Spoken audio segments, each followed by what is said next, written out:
Avant de découvrir l'or, il faut franchir ce bloc d'acier étincelant, cette muraille de 7 tonnes. Passer cette porte blindée, on pense déjà toucher le métal précieux. Non, c'est simplement l'antichambre. Il faut être patient et descendre encore à 26 mètres sous terre. Et devant nous, une seconde porte colossale. Seuls 5 agents de la Banque de France ont un accès permanent au coffre et donc les clés pour nous y emmener. Pour des raisons de sécurité, les gardiens du trésor ne doivent pas être reconnus. Ils travaillent à la souterraine.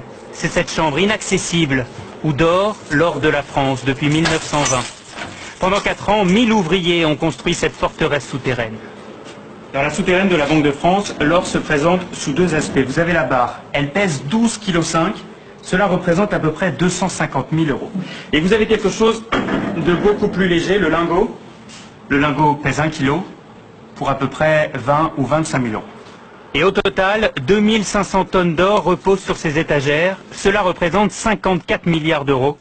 Depuis 5 ans, le stock a diminué.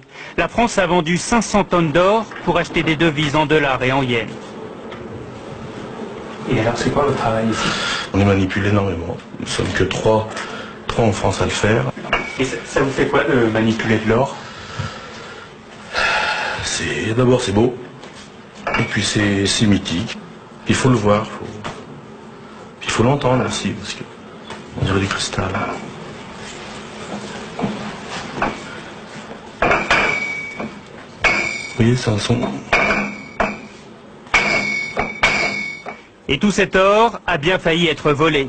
Nous sommes en juin 40, les Allemands sont à Paris, 4 officiers nazis se présentent à la Banque de France et demandent qu'on ouvre les coffres. Oui, mais ils sont vides. L'or est déjà sur les routes. Il y a 2800 tonnes d'or à évacuer, ce qui est considérable. Vous avez donc de mémoire 400 ou 450 camions, parce qu'en plus il faut réquisitionner les camions, ils ne sont pas tous là, la plupart sont partis sur le front. On fait ça de nuit, et puis là donc on file vers les ports, et puis donc après on partait vers Dakar, vers les Antilles, vers les États-Unis, qui sont les 3 grandes destinations. Seule une caisse de 50 kg d'or est déclarée perdue. Elle est tombée dans le port de Brest, et certains disent qu'elle a été repêchée. Après la guerre, l'or retrouve son écrin.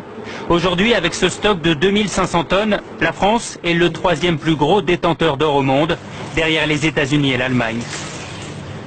Cet or, c'est la forme ultime de paiement dans le monde. Donc, ça fait partie de ce qui donne le crédit à la France, à l'économie française. C'est de la monnaie sous une autre forme que nous gardons précieusement contre tous les vols, toutes les tentations qui pourraient exister. Et comme vous l'avez vu, je peux vous garantir que c'est très très bien gardé. Jamais des cambrioleurs n'ont essayé de rentrer. C'est de toutes les manières impossible. Avant de ressortir, nous longeons ces caisses en aluminium, encore de l'or. Et puis, au détour d'une salle, des sacs de pièces sonnantes et trébuchantes. Des dollars qui rappellent la ruée vers l'or. Notre voyage au royaume de l'or aura duré 2 heures, avant de remonter vers le monde extérieur.